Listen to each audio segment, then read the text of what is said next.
जैसे कि पिछले भाग में आप देखते हैं कि सनाया वैभव का कॉल नहीं उठाती है, जिससे घबराकर वैभव घर की ओर निकल पड़ता है। वो जैसे ही घर में दाखिल होता है तो उसकी नज़र सनाया पर पड़ती है और वो चीख पड़ता है। आखिर वैभव ने ऐसा क्या देखा था जिसकी वजह से उसकी चीख निकल गई? आइए जानते हैं इस वीडियो के भाग में।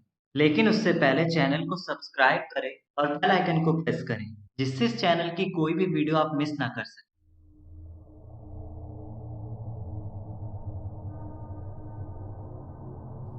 सनाया बाथरूम के पास बेहोश पड़ी थी। उसके सिर से खून भी निकल रहा था। वैभव की चीख पुकार सुनकर आस पड़ोस के लोग भी आ जाते हैं। तनाया को हॉस्पिटल ले जाया गया। वैभव चिंतित होकर डॉक्टर से पूछता है कि सब ठीक है कि नहीं। डॉक्टर कहता है सब ठीक है, कमजोरी या फिर स्ट्रेस की वजह से चक्कर आ गया हो और सर किसी चीज से टकरा गया था, जिसकी वजह से खून निकल रहा था। लेकिन अब सब कुछ ठीक, थोड़ी ही देर में उन्हें होश आ जाएगा। लेकिन मुझे एक बात समझ नहीं आ रही है। डॉक्टर काफी आश्चर्यचकित होकर पूछता है कि सनाया के हाथों पर जलने के निशान थे, वो कहाँ से आए? डॉक्टर आगे कहता है कि तुम्हारे साथ उसका कोई झगड़ा हुआ था? वैभव तुरंत कहता है नहीं, आज सुबह तक तो सब कुछ ठीक था। डॉक्टर कहता है चलो मैं चलता हूँ। ऐसा बोलकर डॉक्टर चल देता है।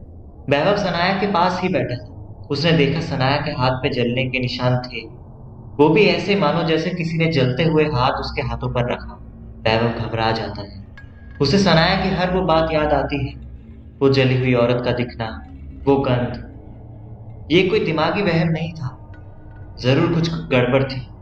जब से हम इस घर में आए हैं तब से यहाँ सब कुछ हो रहा था। कहीं सच में कोई भूत या प्रेत तो नहीं? जो भी हो, मैं इसका पता लगा के रहूं। वैभव सनाया की ओर देखते हुए सोचता है। तभी सनाया को होश आने लगता है। वैभव कहता है सनाया, कैसा लग रहा है अभी, और क्या हो गया था तुम्हें? सनाया रोने लगती। वो कहती है वो औरत मुझे मार डालेगी, प्लीज मुझे बचा लो वैभव। सनाया बिस्तर पर ही लेटे लेटे रोती है। सनाया वैभव को रात की सारी बातें बता देती है और कहती है जब सुबह तुम ऑफिस के लिए निकले तो मैं नहाने जा रही थी। तभी मुझे लगा कि मेरे हाथों पे कुछ जल रहा है। देखा तो मेरे हाथ की चमड़ी में से धुआं निकल रहा था। मैं बहुत डर गई थी। जैसे ही मेरी नजर आईने पे पड़ी, मैंने खुद को पूरा जला हुआ पाया और अचानक मेरे घर में किसी औरत की जोर जोर से हंसने की आवाजें आने लगी। आवाज इतनी जोर और इतनी डरावनी थी कि मैं बेहोश हो गई। वैभव कहता है सब ठीक हो जाएगा, तुम टेंशन मत लो। सनाया को हॉस्पिटल से डिस्चार्ज कर दिया जाता है। दोनों वापस घर आ जाते हैं। सनाया आराम कर रही थी कि डोरबेल बजी। वैभव ने दरवाजा खोला। दरवाजे पर सविता जी थी। सविता जी सनाया की पड़ोसन थी, जो फ्लैट नंबर 212 में रहती थी। सविता जी पूछती है कैसी है सनाया की तबीयत? वैभव कहता है अभी वो ठीक है, अभी वो आराम कर रही है। सविता जी कहती है चलो ठीक है, मैं बाद में आती हूँ। ऐसा कहकर सविता जी जाने लगती है। इतने में वैभव कहता है रुकिए, मुझे आपसे कुछ बात करनी है, प्लीज जरा आप अंदर आइए। सविता जी अंदर आती है। वैभव सविता जी को बैठने के लिए कहता है और पूछता है कि इस घर में कुछ हुआ था क्या? सविता जी कहती है मतलब? मैं कुछ समझी नहीं। वैभव कहता है जब से हम यहाँ आए हैं तब से सनाया को एक औरत दिखती है, जो आधी जली हुई है। पहले मुझे लगा कि ये सब उसका वहम है, पर अब लगता है शायद सनाया सच बोल रही है। ये सब सुनकर सविता के मुंह से एक ही शब्द निकला, सरला।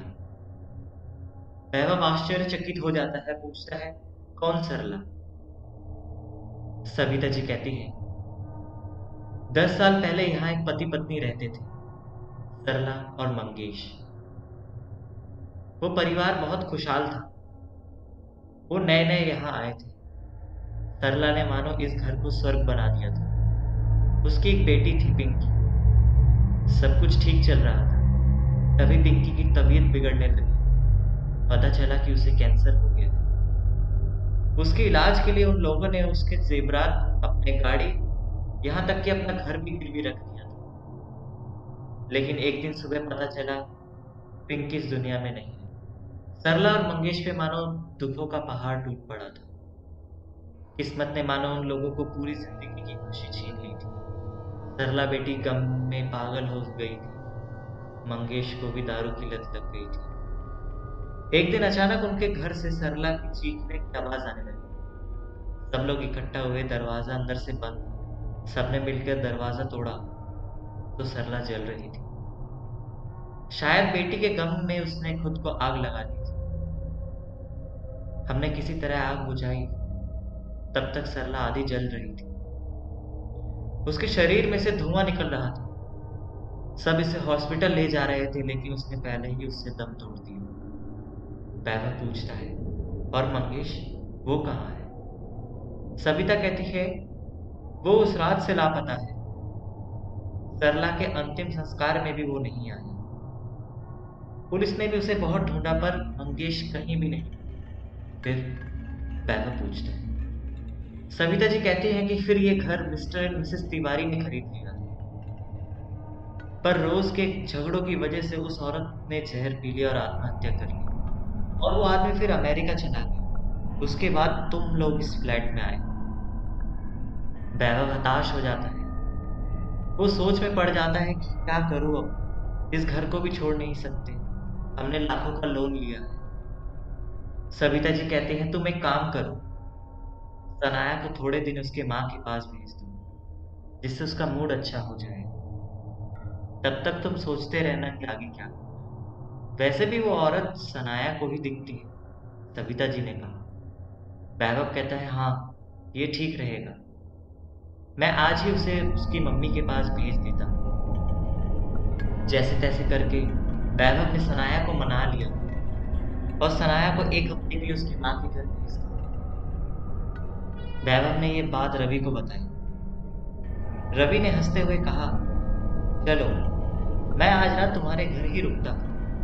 देखता हूँ कौन सी औरत तुम्हें तंग करती है। वैभव ने भी हाँ में सर हिलाया और उस रात रवि वैभव के साथ उसके घर चला जाता है। दोनों इधर उधर की बात कर रहे थे, तभी किचन से कुछ आवाज आई। दोनों ने एक दूसरे को देखा। फिर दोनों किचन में गए, पर वहां कोई नहीं। रवि कहता है, शायद कोई चूहा होगा। यार, तुम सोचते बहुत हो। चलो सो जाते हैं, नींद बहुत आ रही है। रात के ठीक 2 बजे वैभव को कुछ आवाज सुनाई देती है। वो उठकर बाहर चल देता है, हॉल की तरफ। वहां डाइनिंग टेबल पर रवि बैठा। रवि कुछ खा रहा था कि तभी वैभव रवि से पूछता है, रवि, इतनी रात को क्या खा रहे हो? कोई जवाब ना मिलने पर वो उसके पास गया और देखते ही 2 कदम पीछे चला। रवि के हाथ में कांच का टुकड़ा और दूसरे हाथ में चाकू था। वो कांच खा रहा था और चाकू से अपने हाथों को चीर रहा था। वहां से मानो खून का रस निकल रहा था। एक तरफ वो कांच खा रहा था और अपने हाथ को चूस रहा था। वैभव के दिमाग ने काम करना बंद कर दिया था। उसको समझ भी नहीं आ रहा था कि वो क्या करे। तभी एक ठंडी हवा के झोंके ने उसे हिलाकर रख दिया। उसने पीछे देखा, पर वहां कोई भी नहीं था। वो एकदम डर गया था। जैसे ही उसकी नजर रवि पर पड़ी, वो भौचक्का सा हो गया। वो औरत रवि के कंधों पर बैठी थी। उसकी पीली पीली आंखें गुस्से से रवि को ही देख रही थी। वो गंध उसे भी आ रही थी, जिसकी बात सनाया रोज करती थी।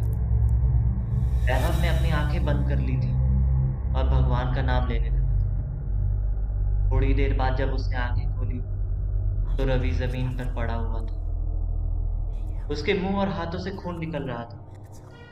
वैभव ने एम्बुलेंस को कॉल किया। डॉक्टर भी ये देखकर हैरान हो गए थे और थोड़ी ही देर बाद डॉक्टर ने रवि को मृत घोषित कर दिया। वैभव ये सुनकर माथे पर सर रखकर रोने लगा, क्योंकि उसने अपना खास दोस्त खो दिया था। आखिर वो औरत क्या चाहती है उससे? क्यों वो सनाया के पीछे पड़ी हुई है? क्यों वो उसे मारना चाहती है? जानने के लिए इस वीडियो का अंतिम भाग। वीडियो अगर अच्छी लगी है तो चैनल को सब्सक्राइब करना ना भूलें, और अगर ऐसी ही कोई हॉरर स्टोरी आपके पास है तो हमसे शेयर करें। हो सकता है इस चैनल